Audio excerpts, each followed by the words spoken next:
Better? Yeah, a lot of people that don't know, they think the transmission's a joke. They don't think it exists. No. I'm not even doing anything. I don't even know what's going on. But it clears the head. The head is so clear, and the pressure is just like left.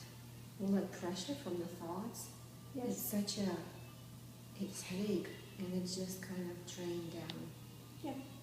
And this is some of the benefit about being and why it's good as much as, every year they should try to visit the guru, because it does, again, when there's enough of a connection, when you get around guru, that thought processes can go. Yeah.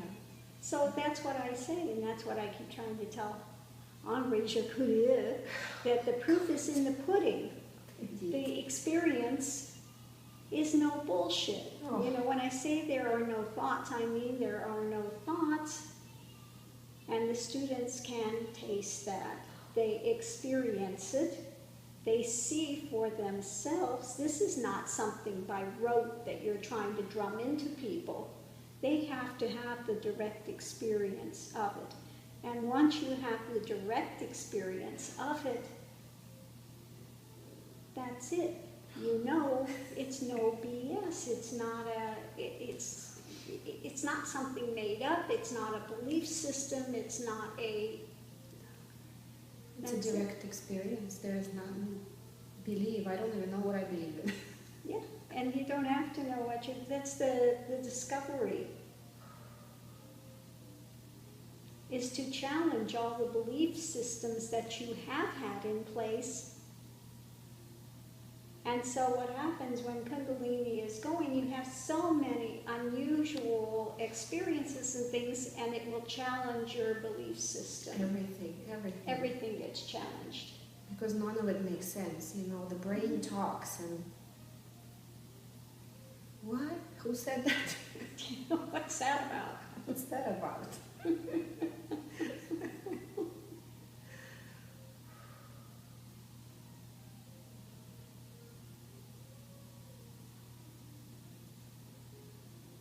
They're wasting your time, those idiots. The first time that the mind stills and you have no thought, it's quite shocking.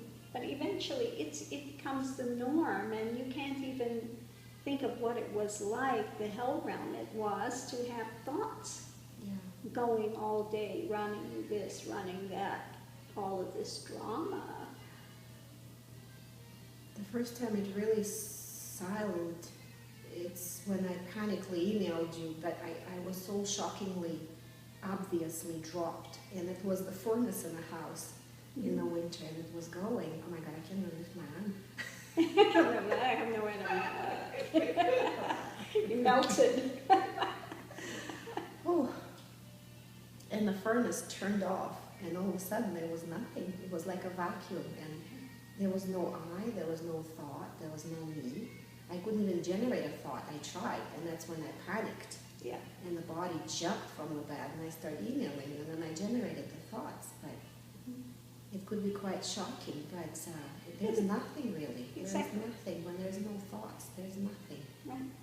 Just that awareness. That's it. Absolute pure awareness and pure emotion and pure experience. Without the layered drama that one had and the baggage one has had around them, driving them. Yeah. There's just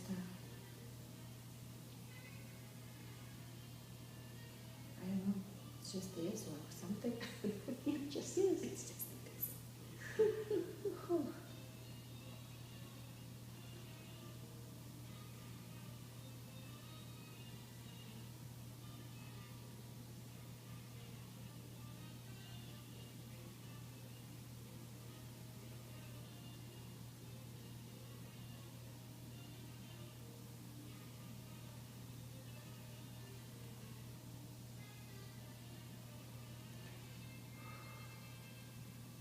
As soon as a thought goes in about this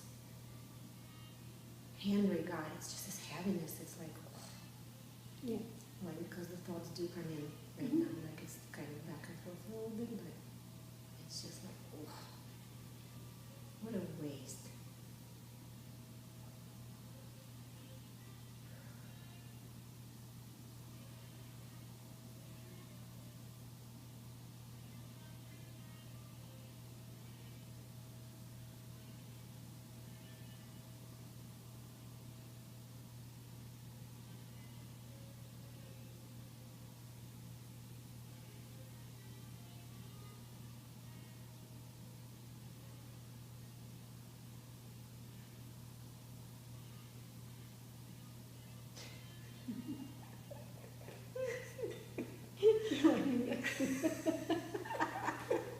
It's so funny.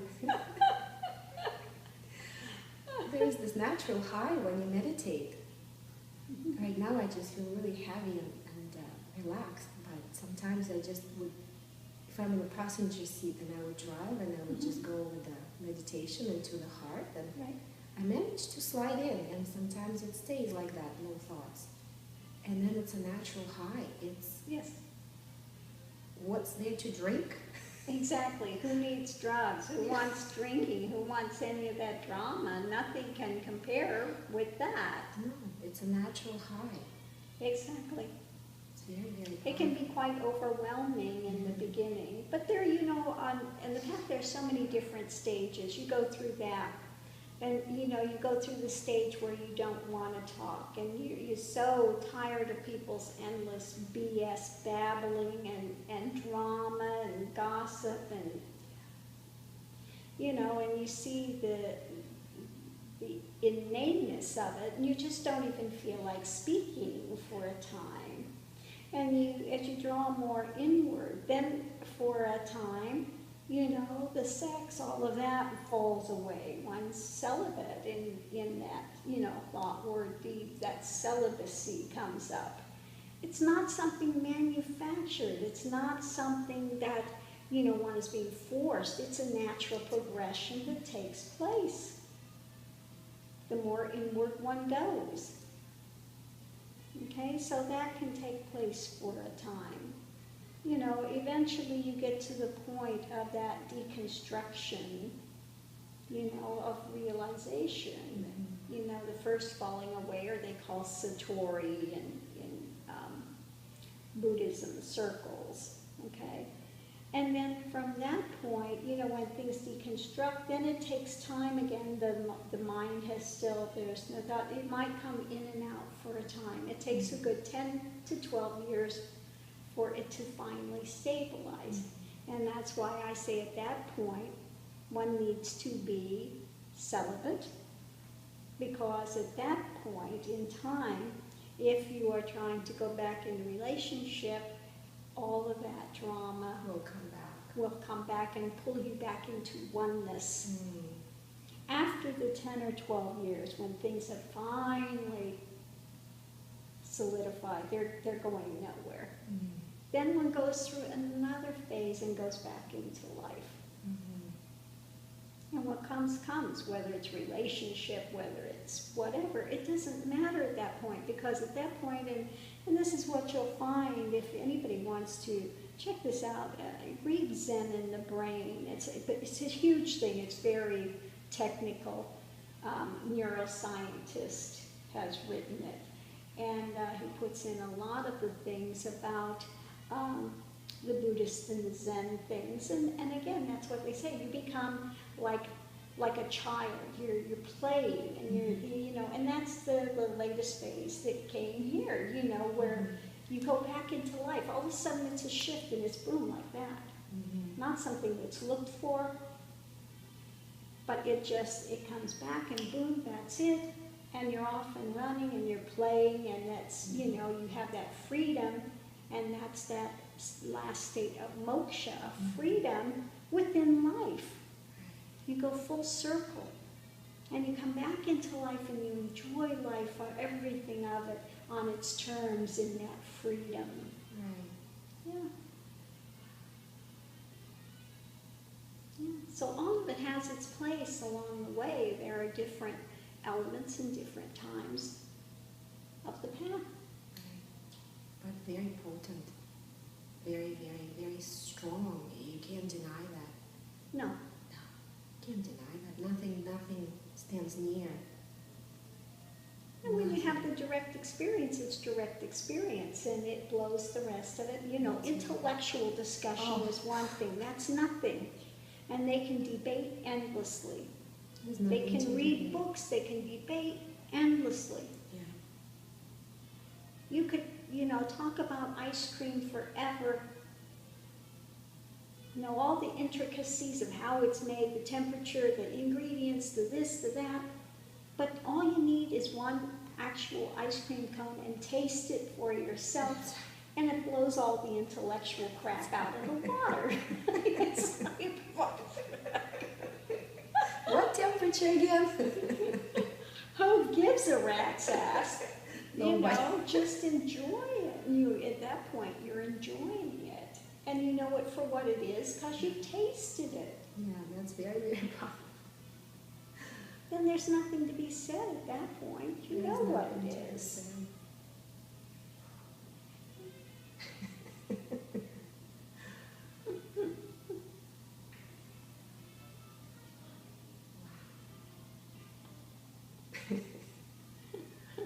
Like I said, there are some Buddhist paths which are all intellectual, and you see them and they debate the scriptures and debate this and debate that, and it's all out there debating.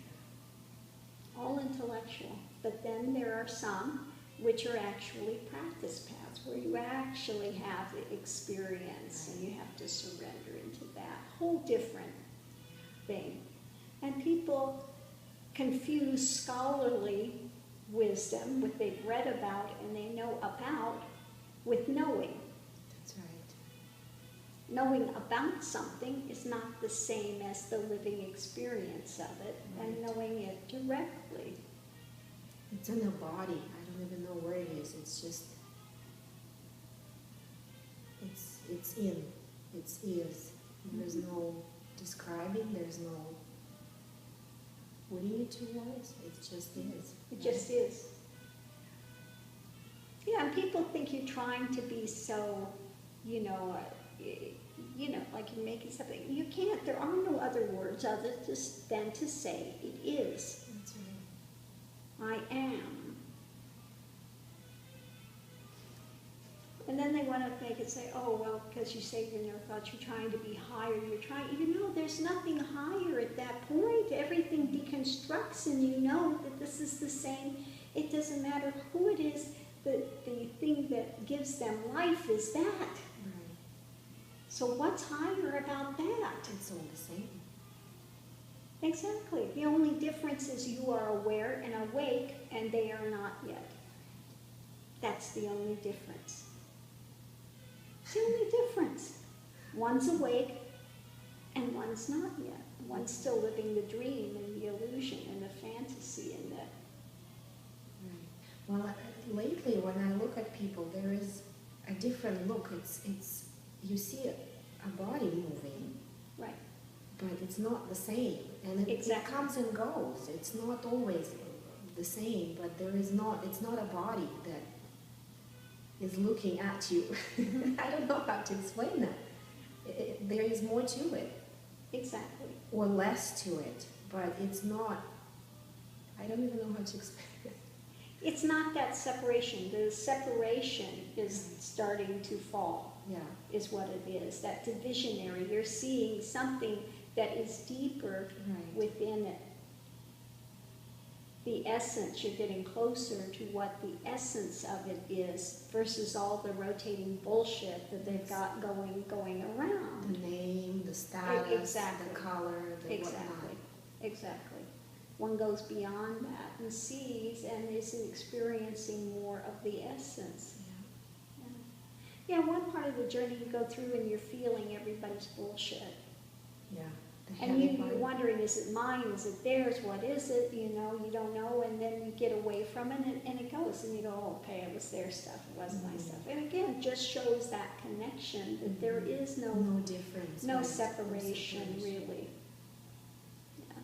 A couple of days ago, there was there's always some of those experiences, you know, they just come in, and some of them don't come in, and some. I was swimming with my children. Well, first I was just sitting there and meditating, and then I was looking at everything. It was so funny.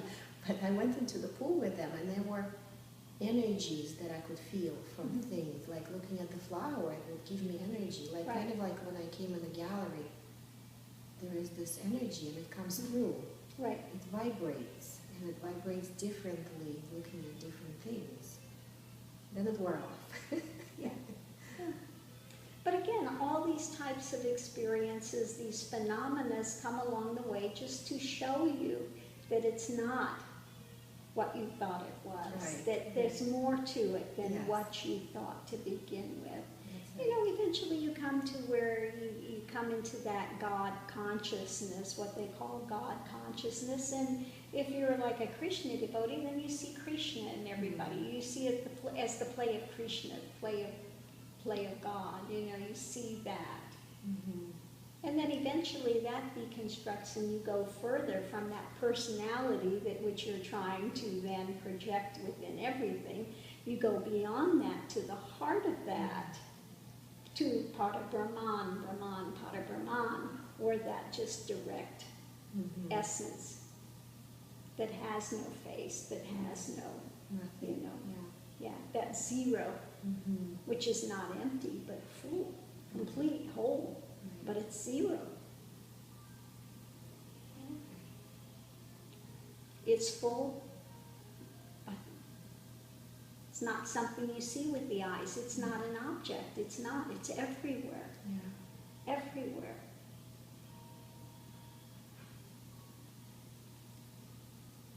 Right. Then you go from that, then you see the Shakti elements that take all of that singular, and then it's like a prism that's, you know, Shakti is like this prism which gives it color and stuff, and it divides and subdivides into, you know, yeah, into this tapestry of experience and things that happen. Yeah. Exactly.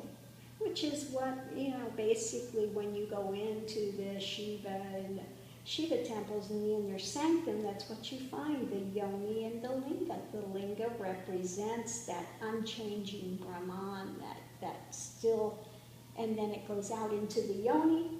The yoni spins it out, which is the Shakti, out into manifestation as duality, as the appearance of duality.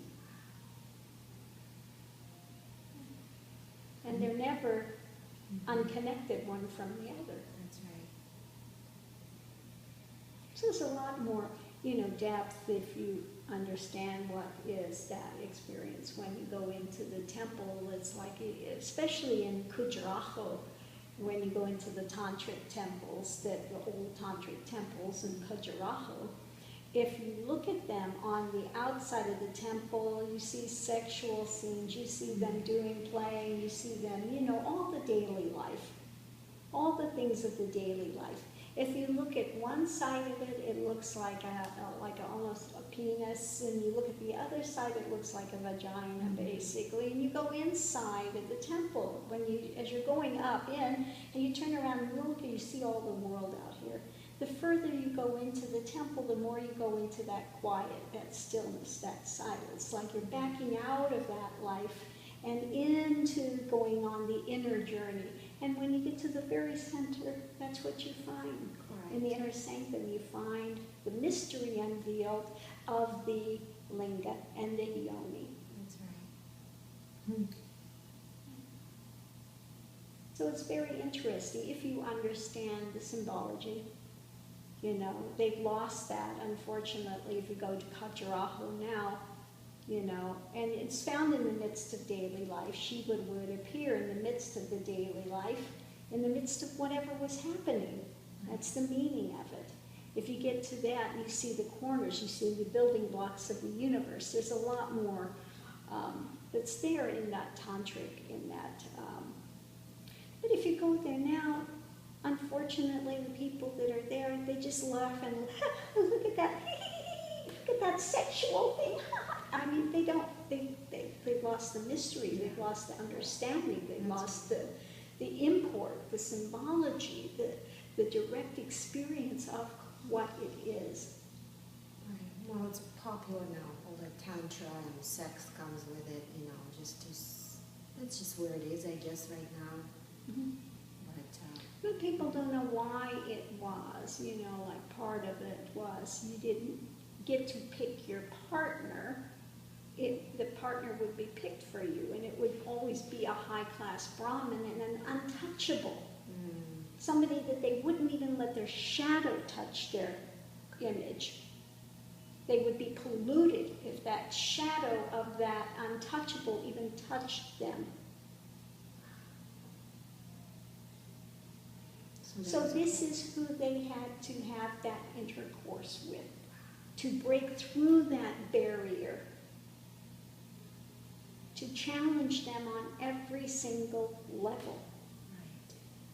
It wasn't a free-for-all sex, oh baby, it had nothing to do with that. There's such an abuse of what Tantra is and what it's not and what it's meant to do. They don't know now. I hear Tantra now, and it's just such a waste. It's a waste there, and in India, a lot of them think Tantra has to do with black magic, this and that. They've lost it there, they've lost it here. There are very, very few actual Tantric masters that are teaching Tantra, and you never find it being taught out openly somewhere in a class. Never.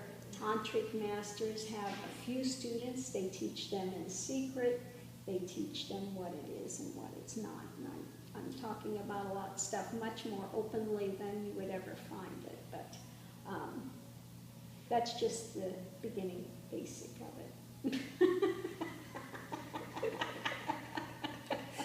Ooh, I do have a question now as we talked about Tantra.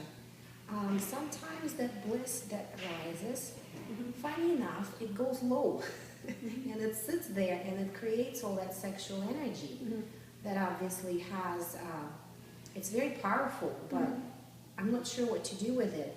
I just bring it back to the heart sometimes, and sometimes it's just really strong and it's just is there.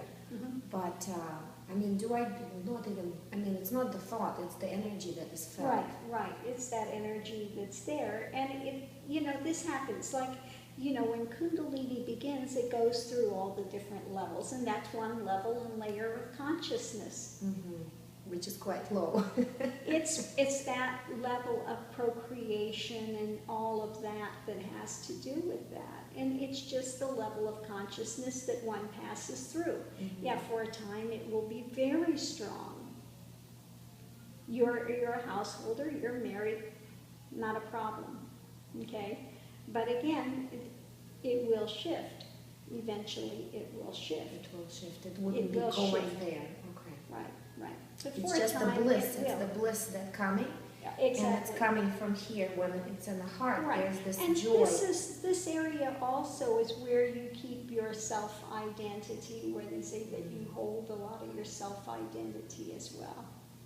So, again, if you are in that position, and I will give you this to do, when you are in there, rather than focusing on other, focus within that heart center when you are making love, when you are doing and you become one. There is no other. There is no other.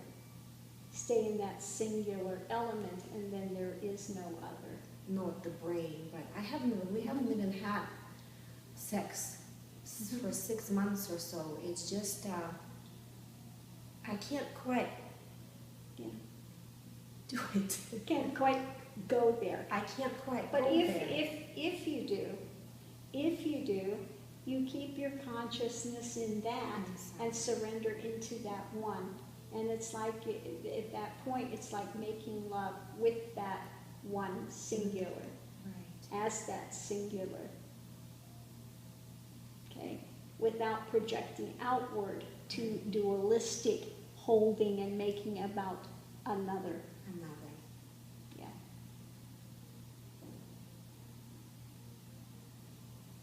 And you can find through that there can be a very, very high state of just Om and hearing the sound of the universe and yeah. I started a little bit with that last year before the Kundalini hit the fan. I was reading anything, I don't know what was, I just really was focused on getting Kundalini. It was just something that I was searching and searching and searching and looking for things. In the middle of constructions in the house, I was on the internet. And then I came across that Tantra, that the energy and how you do to make it the one. I mean, it's very confusing. But there were those moments now I remember when it was not completely one, but they were tapping into that oneness without creating all that ooh, ah. Yeah. But there was a whole different meaning to it. There was much more, it felt much more sacred than just the function of it. Right. And then the Kundalini hit, and then I joined the path, and then now I feel like the sexual is kind of not there, but the energy is there. But the energy is there. But the energy is there, definitely. Right. So, Right. and it sometimes comes, sometimes it's not there. But yeah, I know, and when it comes, there can be some time that can be very, very strong. very strong. Very, very strong. Very strong. And when it rises, it goes right in the head too. It Yeah. tingles everything here. If it's Yeah. complete. Exactly. It's You know, very strong. eventually, when you get to the end of the path, you don't have those rising and fallings like that, of that energy, and the phenomena goes and stuff. You don't have those types of outward displays and things. Yeah. But what comes in the end is the emotion becomes very pure emotion.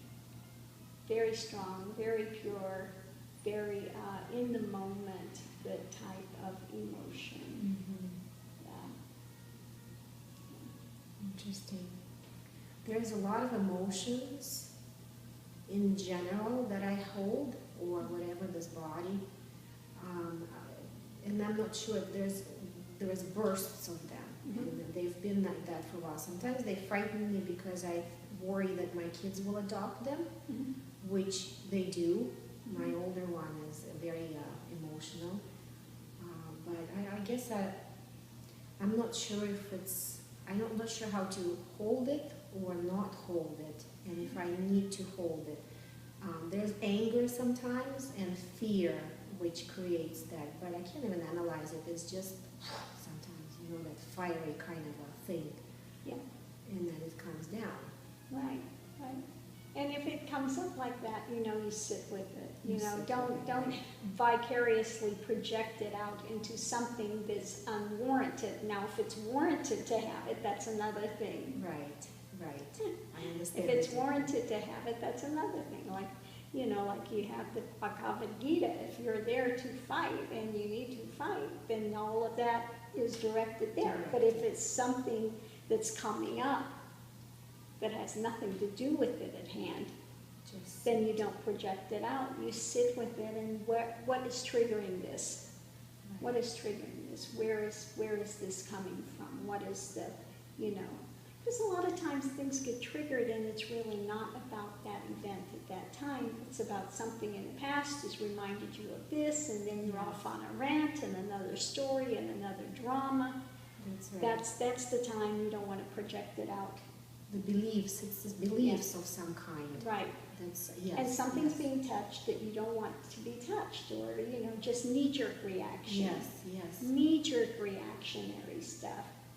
Yeah, then you sit with it and breathe through it and just, okay, if you need to go out, take a walk, do what you need to do to burn that energy off, but don't misdirect it. Okay, that's very, very good. That's it. And again, I've seen your videos, but it's good to hear it again. Yeah, if you have to set up a punching bag, go for the gusto with it. Get a pillow, go for the gusto. Just beat the hell out of the thing,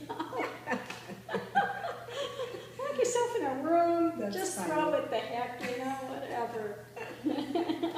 Just get rid of that energy for a while and, That would be quite a move on. scene. That's funny. I like that. You like that one?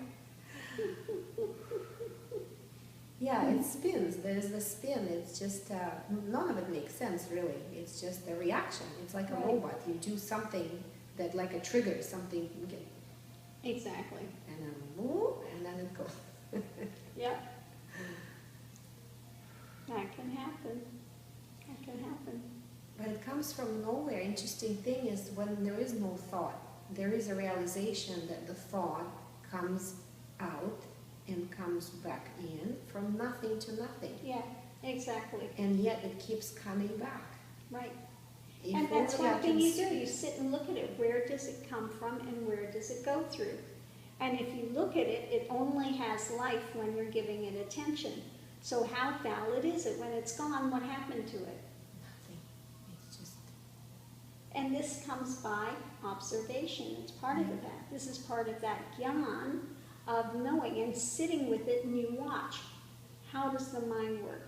It comes in, this thought comes in from nowhere. nowhere. Really. It had no life, no substance before, and the only thing that gives it substance is what? That attention and feeding it.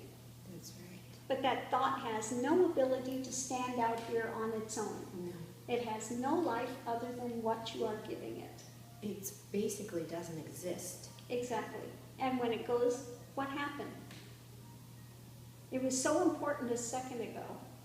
It was ruling your word, driving you in circles, and now where did it go? Exactly. So you begin to look at this and you go, okay. That's when things start to get interesting, when you begin to have those insights and that clarity begins to come up, where you sat long enough and really watched how that works. They come from nothing, they go back to nothing, and they only have life when you're feeding it and buying into it. That's right. That's right. So then, who am I? Exactly. So when it goes and it stills again, then what? It's like it's pretty humorous after a time. I'm laughing right now. I don't know why, but who? Who? What? Yeah. Oh God.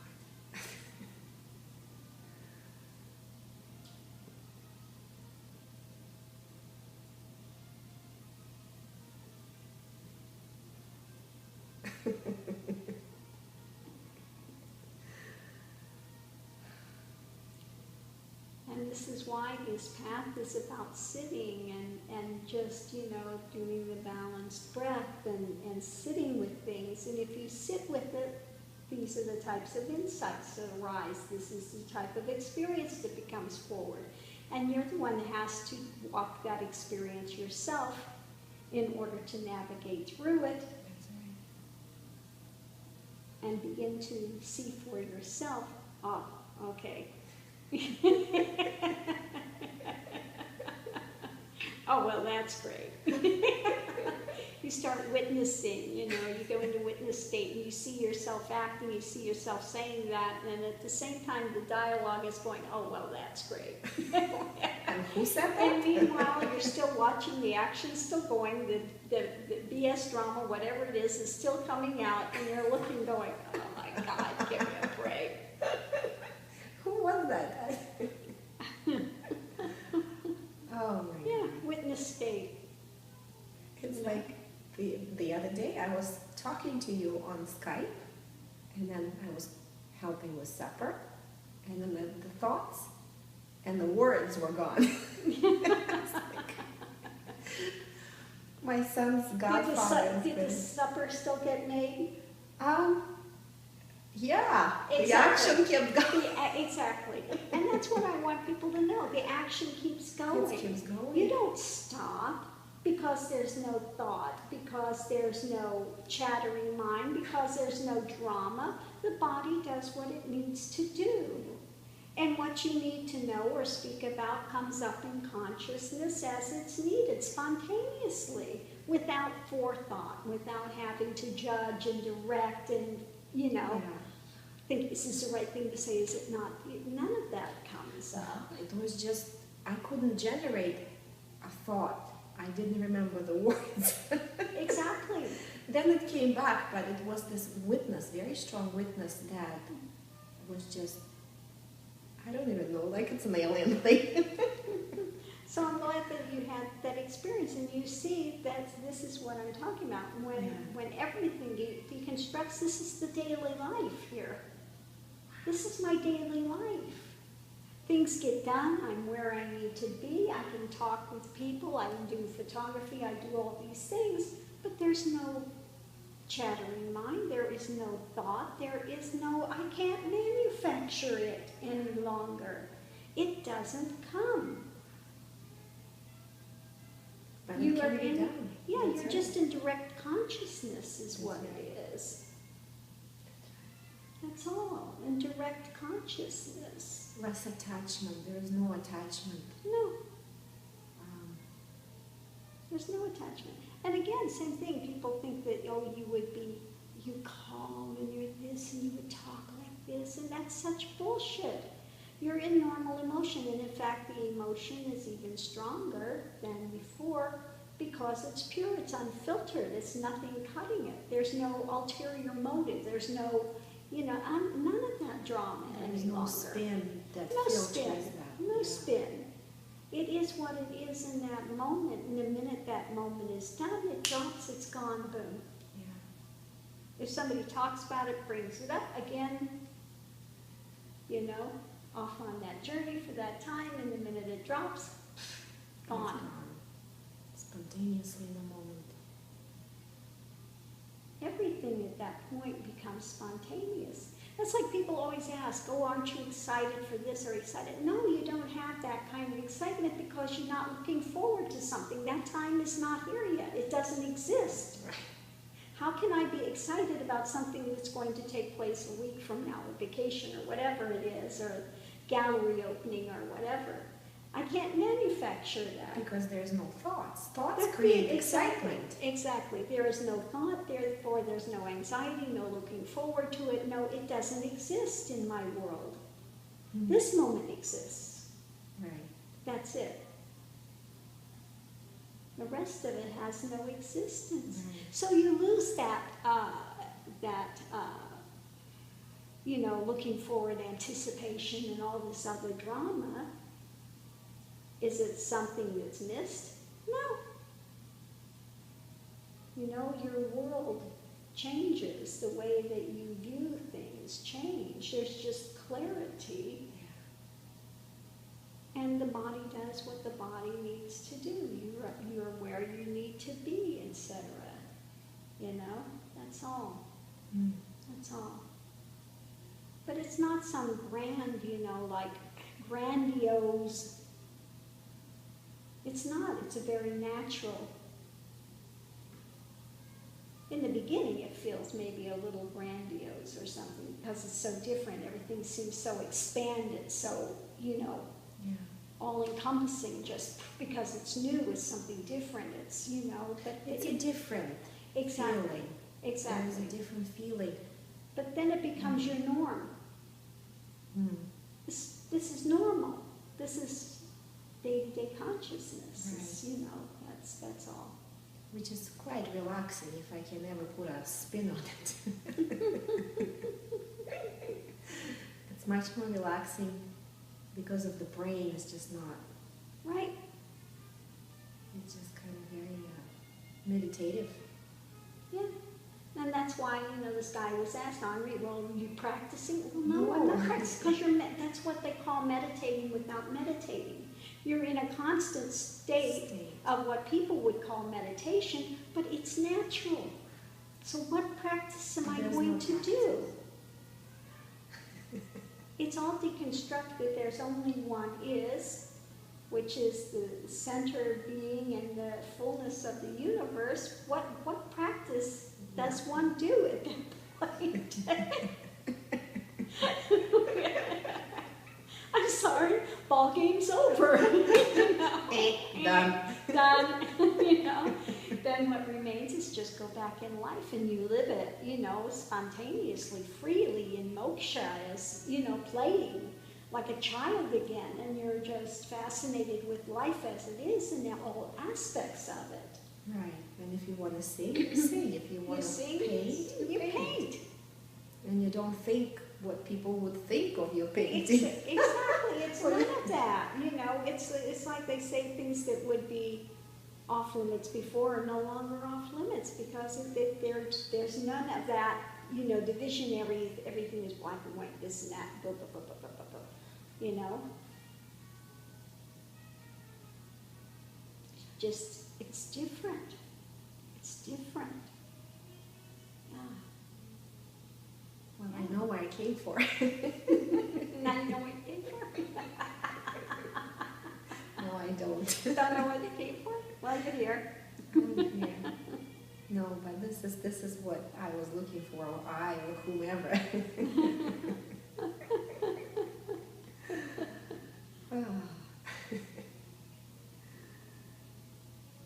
Such a long journey to go nowhere. I know. That's what's so hysterical. When you finally get it, it's like, I've gone all the way to India, I've gone here, I've gone there, looking everywhere, and you couldn't have been separated from it if you had to. Because it's always there. Yeah, you couldn't have been separated, or you would have no life. No life, that's right. You would have no life. But we make such a long journey to find what's always been present. Yeah. But we didn't have the eyes to see and the ears to hear, or the wherewithal to know. So we want to put it out there. And if I can't find it, it's got to be further out there and further out there. It's like the horse chasing the carrot, on the end of the stick. I gotta get it. Oh my Oh God. my God.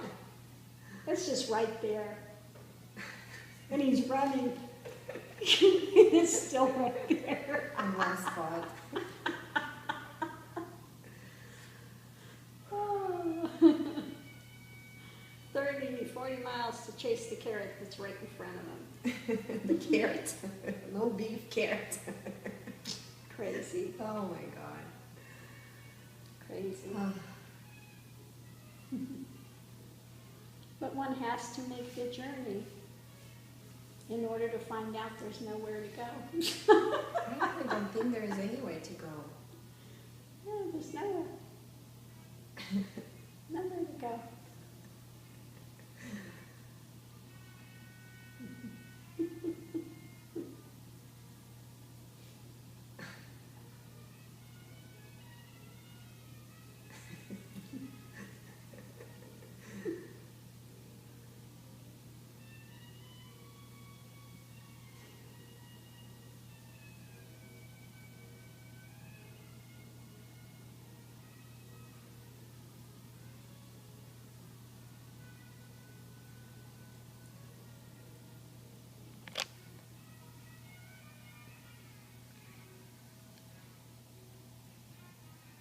Well, it's going to be interesting to see if this phone actually recorded all of this or not. And if I can actually get it off the phone. Sometimes that's a little dicey trying to get the thing off. But I'll give it a try and see. If it time. iPhones, they are kind of funky like that. Yeah. I don't even go into recording. No, I do record, but I don't even know how to save any of that. Well, I'm going to give it a try. We'll see. Hopefully it will be able to save this, because this is maybe a talk that might be able to benefit a few people. So we'll see. Who knows? So say bye. Bye. We'll say that. Bye. I don't know if you can see it or not because I'm backwards, but we'll see.